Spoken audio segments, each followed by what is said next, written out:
오늘의 주제는 좁은 문으로 들어가기를 힘쓰라입니다.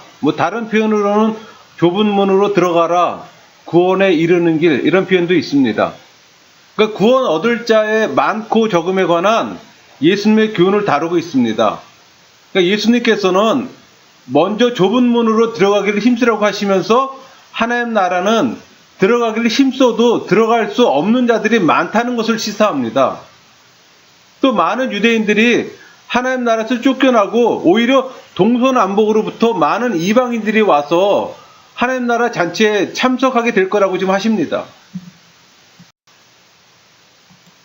문화 구조를 보면은 히브리의 전형적인 키아즘 구조입니다.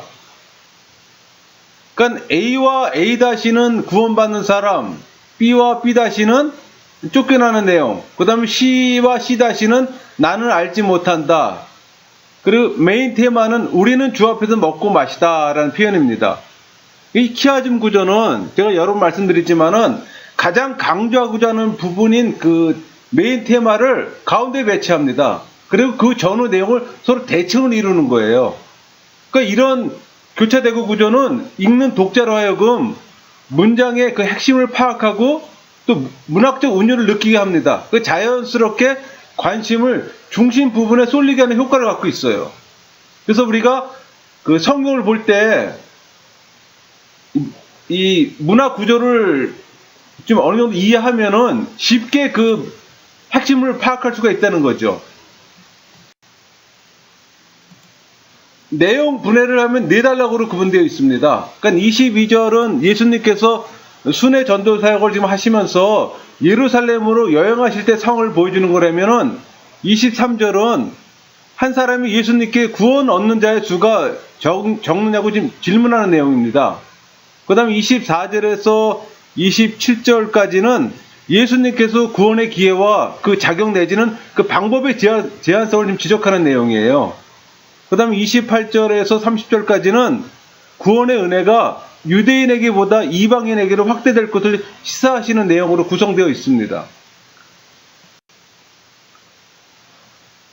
13장 22절에서 30절까지 우리가 오늘 보는 내용인데 요거는 그냥 하나를 볼 게 아니라 이 배경을 좀 봐야 될 필요가 있어요. 그러니까 13장 22절서부터 14장 24절까지 그게 이제 하나의 이야기식으로 좀 전개가 되는 건데 그 내용을 이렇게 보면 연속성을 갖고 있는 거예요.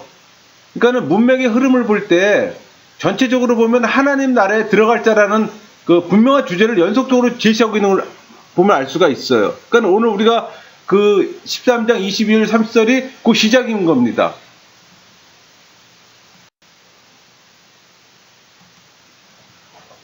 하나님 나라에 들어갈 자의 자격에 대한 그 예수님의 가르침은 당시 유대인들, 그러니까 특히 바리새인이나 서기관들이죠. 그러니까 종교 지도자들의 그 인식과 정면 배치되는 내용입니다.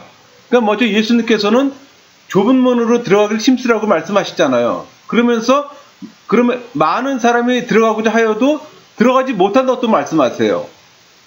그러니까 이거는 아브라함의 자손이라고 하는 혈통적 그 특권을 갖고 있는 그 이스라엘 백성들 선민의식을 갖고 있잖아요. 그런 이스라엘 백성 선민의식을 갖고 있는 유대인들에게 결코 범상치 않은 가르침입니다. 이 내용은 우리야 뭐 별 구별 없이 받아들이게 됐지만은 당시 이 메시지를 전하는 예수님의 메시지에 반응하는 이 유대인들 입장에서는 참 특별한 메시지가 되는 거예요. 더구나 그들이 지금 쫓겨나고 동서남북에서 오는 사람들이 하나님 나라 잔치에 참석하게 될 거라는 것은 그 사람들에겐 충격적인 거죠.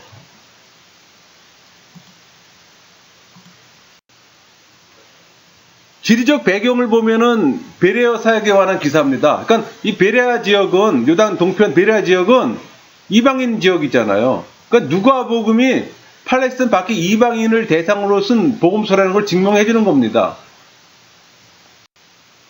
22절 예수께서 각성 각 마을로 다니사 가르치시며 예루살렘으로 여행하시더니 그래서 예루살렘으로 여행하시더니 이 표현은 예수님께서 아직 예루살렘에 도착하지 않았던 얘기입니다. 근데 그곳을 향해서 계속 여행 중이라는 얘기예요. 그러니까 예수님께서 요단강 동편에 있는 베레아 지방을 여행하고 있는 거잖아요. 그러니까 예수님의 행로의 최종 목적지는 예루살렘이라는 걸 좀 확인시켜 주는 겁니다. 그러니까 예수님의 사역에 있어서 예루살렘을 갖는 중요성을 암시하기도 하고요.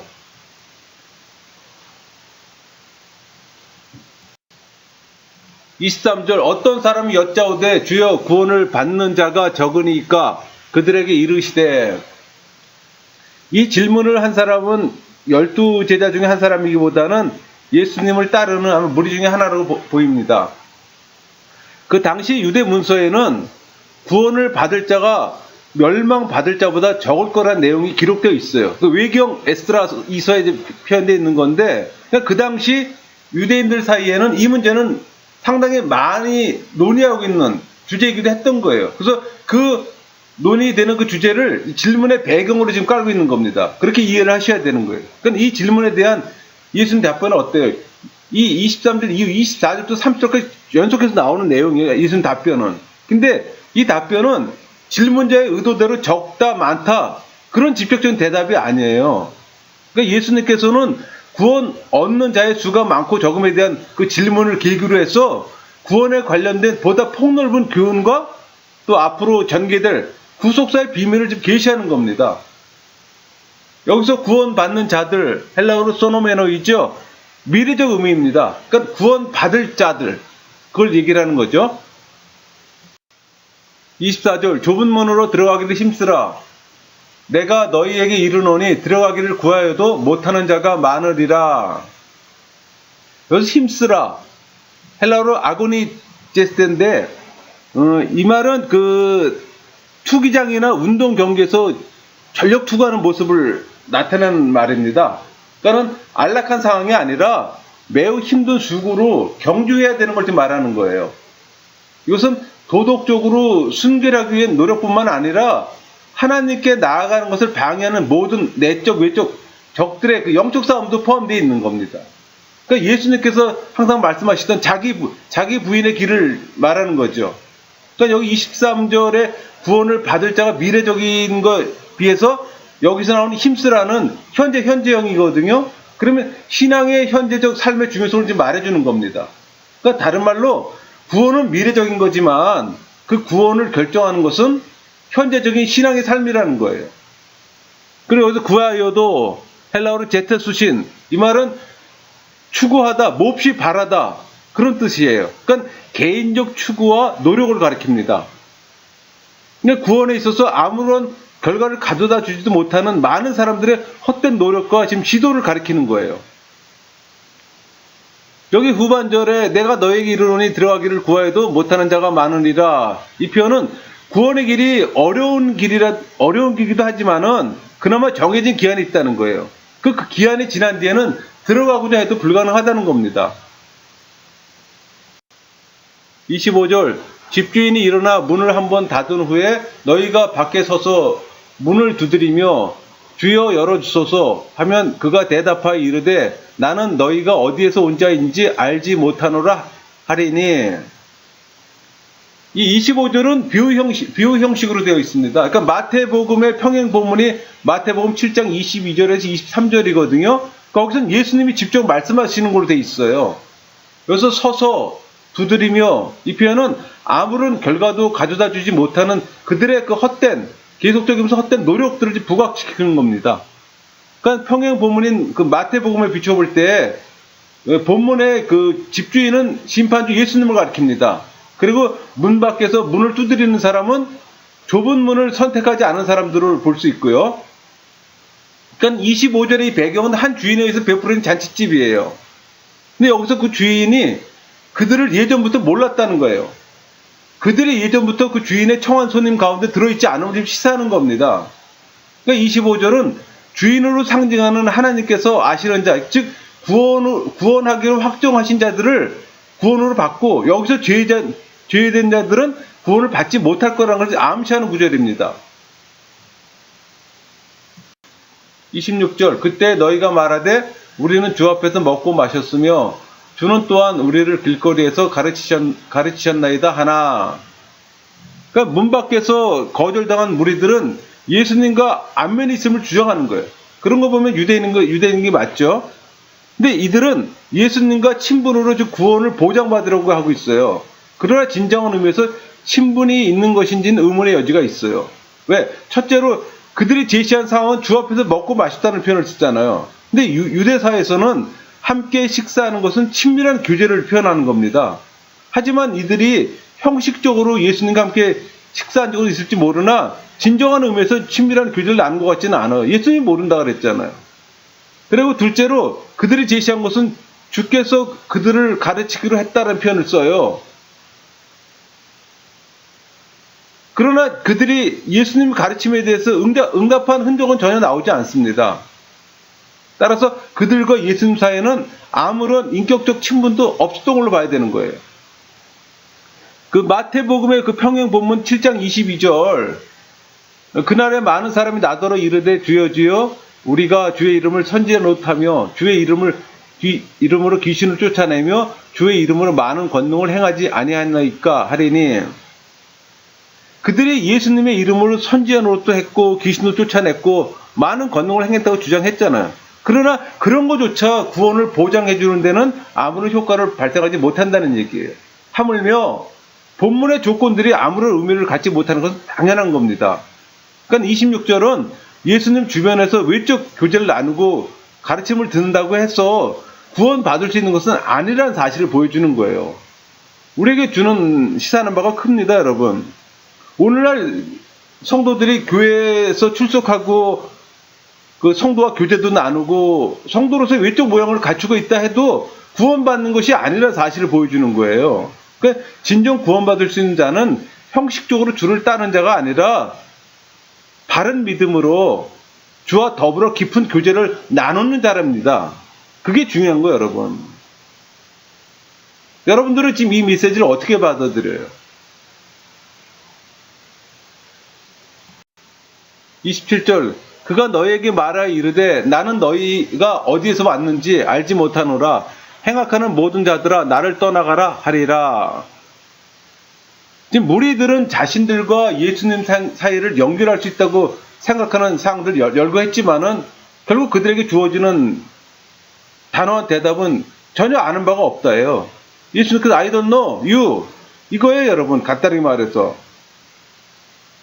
그러니까 이 대답은 25절에 이어서 반복되면서 그들이 당하는 외면을 더 비극적으로 지금 강조하는 겁니다. 여기서 행악하는 모든 자, 이 말씀은 예수님께서 그들을 거부하는 이유를 제시하는 것으로 시편 6편 8절을 인용한 겁니다. 여기서 행악은 헬라어로 아디키아입니다. 아디키아인데 원뜻은 불의, 거짓이에요. 그 나를 떠나가라. 이건 단순히 알지 못한다는 차원을 넘어서 완전히 분리를 선언하는 겁니다. 그러니까 마태복음 7장 23절에 내가 너희를 도무지 알지 못하니 이 관용구조 표현이에요. 그러니까 범죄자를 이스라엘 공동체에서 범죄자를 추방할 때 사용하는 관용구조 표현입니다. 이거는 너희를 도무지 알지 못하니 28절 너희가 아브라함과 이삭과 야곱과 모든 선지자는 하나님 나라에 있고 오직 너희는 밖에 쫓겨난 것을 볼 때 거기서 슬피 울며 이를 갈리라. 그러니까 28절 말씀은 이스라엘의 선민의식을 철폐시키는 말씀이에요. 그러니까 유대인들이 하나님 나라 잔치에서 열조들과 함께 한다는 기대를 정면으로 부정하는 겁니다. 그러니까 세 명의 선조들 아브라함, 이삭, 야곱 이 사람들을 천국잔치에서 언급한 것은 마태복음 평행본문과 일치합니다. 마태복음 평행본문이 그 8장 11절이거든요. 여기서 슬피 울며 이를 갈리라. 여기서 슬피 울면은 헬라어로 클라우드 모스예요. 그러니까 위로할 길이 없는 비참, 영원한 절망에 대한 울음입니다. 여기서 이를 갈리라. 무리그모스예요. 그러니까 증오를 떠는 몸부림이에요.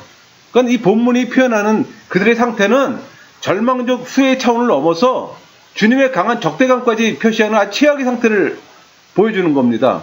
그러니까 하나님 나라 밖에 쫓겨난 자들이 자기를 향한 강한 분노, 강한 후회를 지금 가리키는 겁니다. 29절 사람들이 동서남북으로부터 와서 하나님 나라 잔치에 참여하리니 잔치는 그리스도 재림을 통해서 궁극적으로 실현될 그리스도와 성도 간의 혼인잔치를 뜻합니다. 그래서 동서남북은 전 세계를 뜻하는 표현이고요. 참여하리니 이거는 본래 그 자리에 참여하도록 되어 있는 유대인들을 밖에 쫓겨남을 당하고 그 자리에 참여할 수 없는 이방인들이 유대인 대신 참여한다는 것이 본문의 요지입니다. 그러니까 본문에 관해서는 마태복음 평행 본문인 8장 11절 12절에서 더 정확히 표현되어 있어요. 또 너희에게 이르노니 동서로부터 많은 사람이 이르러 아브라함과 이삭과 야곱과 함께 천국에 앉으려니와 그 나라에 본 자손들은 바깥 어두운 데 쫓겨나 거기서 울며 이를 갈게 되리라. 더 명확하게 표현되어 있습니다. 그러니까 29절은 재림 이후에 완성될 하나님 나라를 성대한 잔치에 비유하는 거예요. 그러니까 이 세상에서 승리하는 삶을 삶으로써 이 잔치에 참석할 성도들은 지복의 상태를 경험하게 되는 겁니다. 또 이 잔치에 참여한 자들을 동서남북에서 모이는 자들로 묘사하잖아요. 그러니까 당시 유대인들이 생각했던 아브라함의 후손이 구원받는다는 이 폐쇄적인 구원관을 완전 깨버리는 겁니다. 그리고 이방인에게 확정되는 어떤 구원의 보편성을 좀 명확하게 보여주는 구절이기도 하고요. 30절 보라 나중된 자로서 먼저 될 자가 있고 먼저 된 자로서 나중될 자도 있느니라 하시더라. 좁은 문 비유의 이 말씀이 결론에 이르잖아요. 그러니까 나중됨과 먼저됨, 처음 순서가 뒤바뀌었다는 말씀이에요.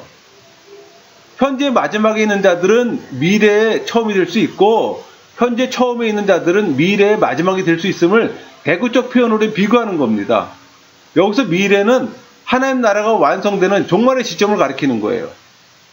그러니까 이 표현은 단순히 그와 같이 될 개연성이 있다는 정도로 이해해서는 안 되는 거예요. 왜냐하면은 23절 시작할 때 질문으로 시작된 게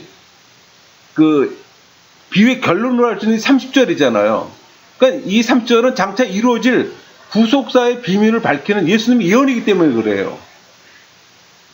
여러분, 구원의 은혜가 유대인에게서 이방인에게로 확대될 뿐 아니라 나중된 자라고 할 수 있는 이방인이 먼저 된 자라고 할 수 있는 유대인보다 구원의 은혜를 더 풍성하게 받을 것을 보여주는 예언입니다.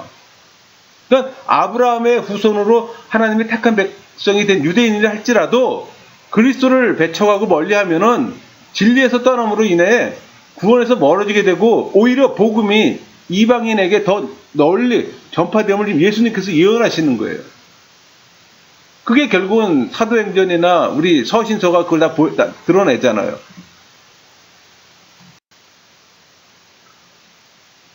여러분, 이 세상에서 주님을 섬기는 건 매우 힘듭니다. 그러나 그 결과는 영생이에요, 여러분. 힘들지만은 힘든 결과는 영생이라는 얘기예요. 그러니까 오늘 비유를 보면은 예수님께서는 좁은 문으로 들어가는 말씀과 함께 형식적 종교 생활로 일관하는 자들은 천국에서 쫓겨난다는 경고를 하십니다. 그러니까 교회 생활을 종교 생활처럼 일관하는 자들에게는 천국이 보장되지 않는다는 얘기예요. 여러분, 우리는 정녕 넓은 길로 행하면서도 마치 천국에 들어갈 것처럼 생각하는 어리석은 자가 되어서는 안 되잖아요. 여러분은 철저한 자세로 끝까지 주님을 따르고 날마다 십자가를 지고 하나님의 뜻을 행함으로써 좁은 문을 통해서 천국에 이르는 여러분 모두가 되기를 소망합니다. 마치겠습니다.